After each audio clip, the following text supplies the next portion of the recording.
welcome.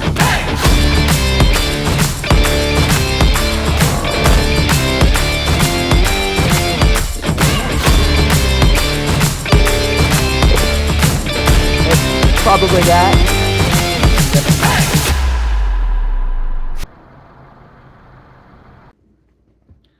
What is going on, you guys? This is Mike with Mike's Independent Services, and I'm glad to actually be here today. I did get in contact with one person that was very concerned about some of the videos that I've been posting on YouTube, and I can understand the reason for his concern, because he used to be a lawyer and everything. For certain things that are posted up on the internet of how to do certain things. Um, Now, he's not concerned about doing the tire changes. He's not concerned about doing the battery jumps. He's not concerned about doing emergency fuel deliveries, which I haven't done that many emergency fuel deliveries in such a long time.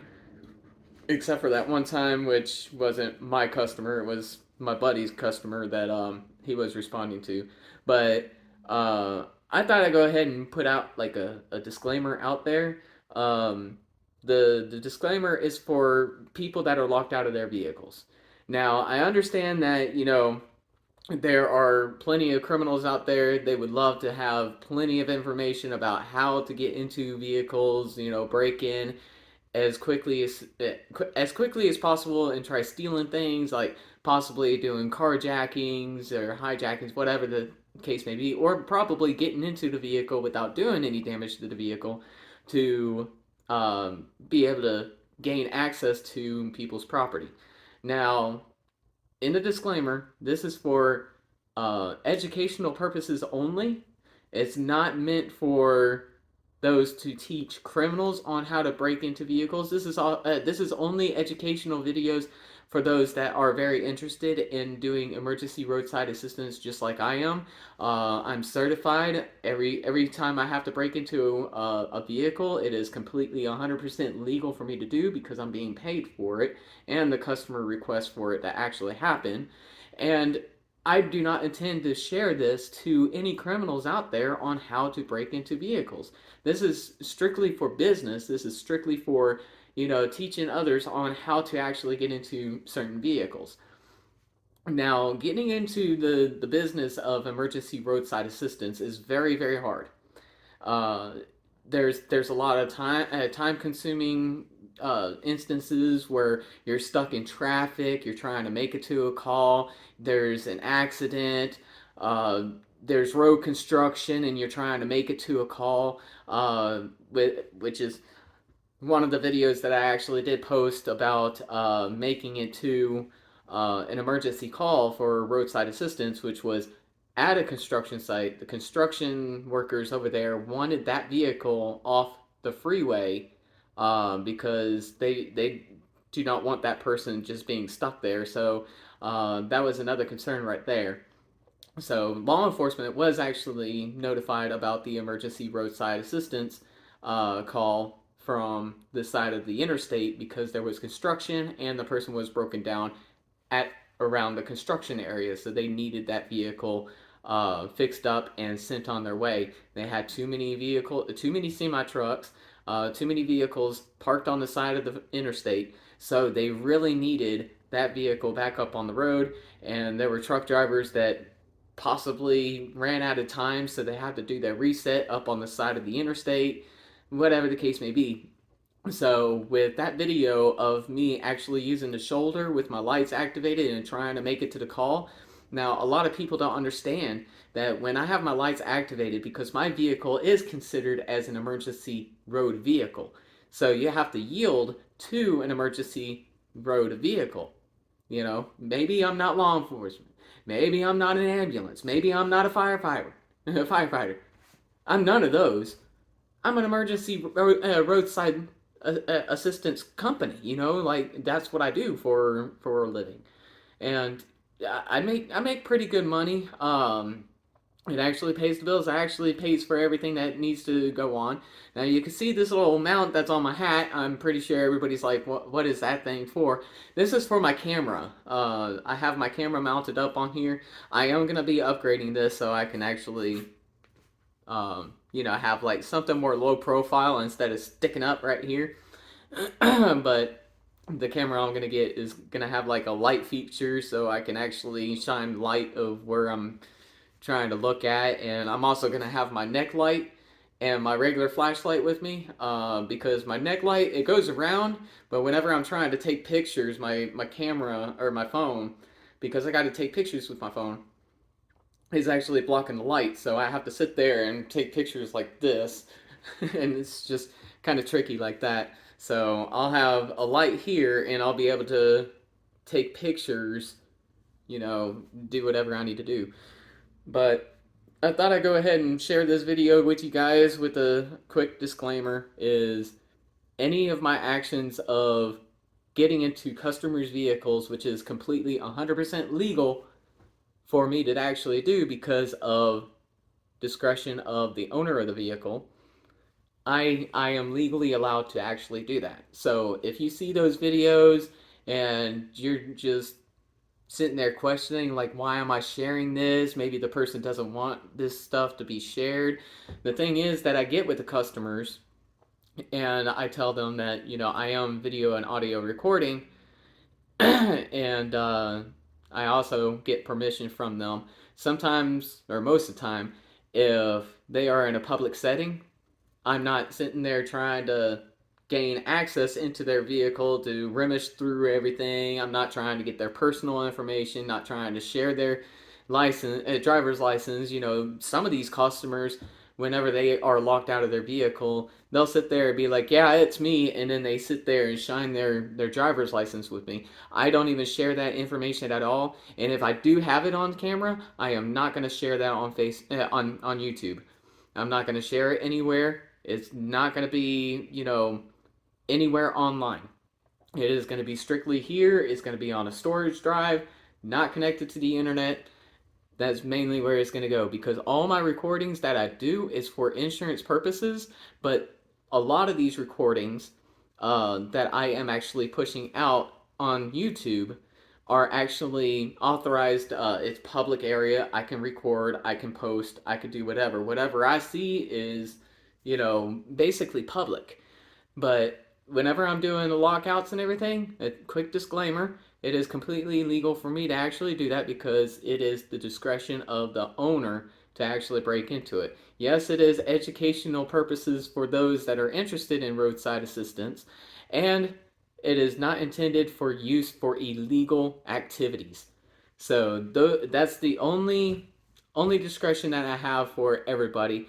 And I will go through my YouTube archive, my videos, and anything that has anything that has about lockouts. I'm gonna go ahead and put a disclaimer in the description.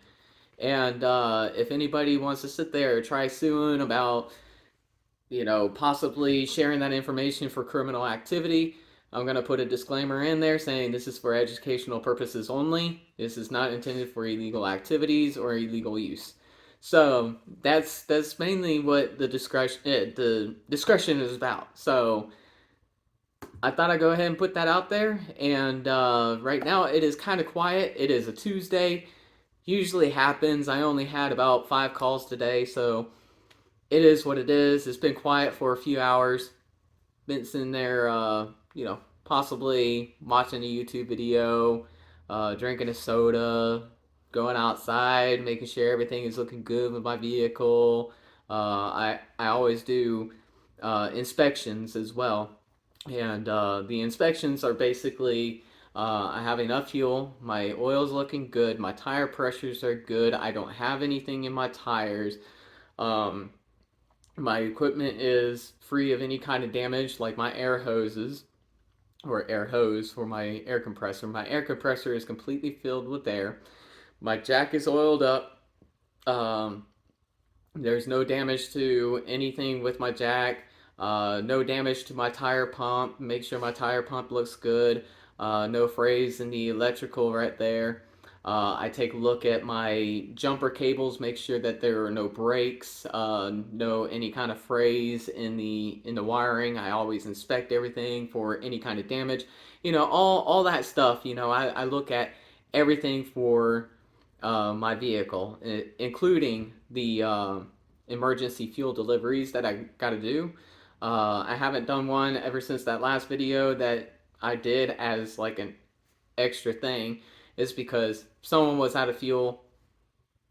I was about expired on the fuel because with my inspections, every time I fill up my uh, fuel can, every time I fill up that can full of fuel, I want to keep that fuel in there for a maximum of 3 weeks. Maximum of 3 weeks.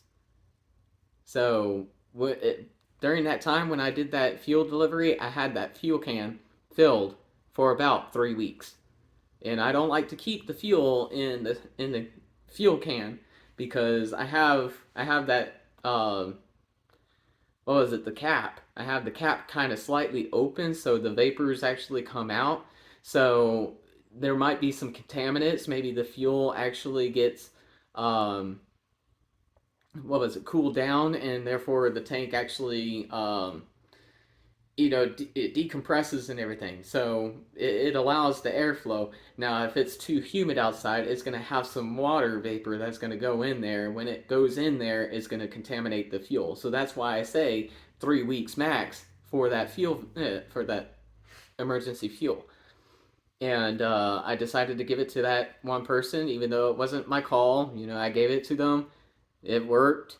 And I made sure that I cleaned out the fuel can, made sure it's completely dry, and I got it filled back up with 2.25 gallons of gas. I do keep a little more than 2 gallons of gas because sometimes, like, maybe a quarter of a gallon doesn't go all the way into the vehicle, or maybe just a little over 2 gallons of fuel gets into the vehicle. So I basically um, keep it at 2.25 gallons. It's like all the way topped off.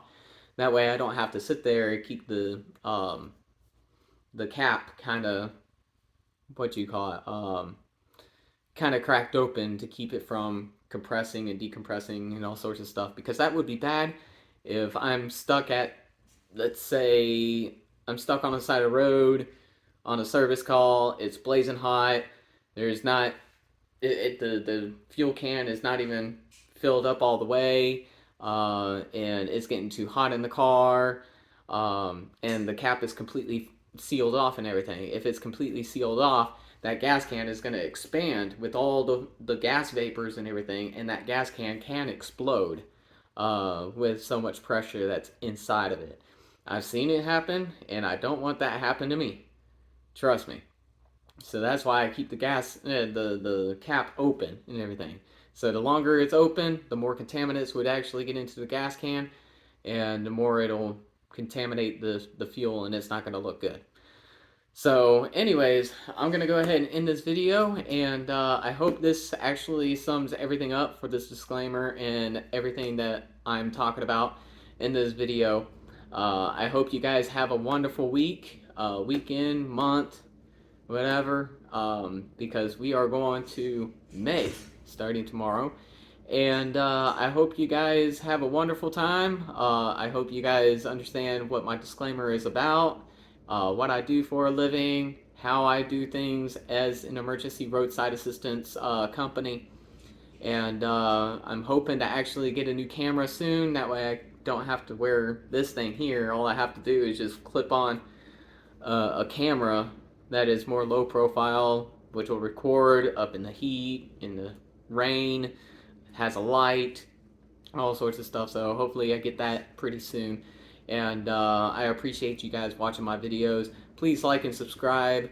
Please watch all my other content out there. If anybody has any concerns, any opinions, any suggestions, anything they want to know about emergency roadside assistance, how to get started, what to do about getting into emergency roadside assistance, I will get to you personally. I will comment on your comment, if anything, what you want to know about emergency roadside assistance. It's not easy, but I can try my best to actually help you learn and possibly succeed in the emergency roadside assistance industry. So thank you very much, guys, and God bless.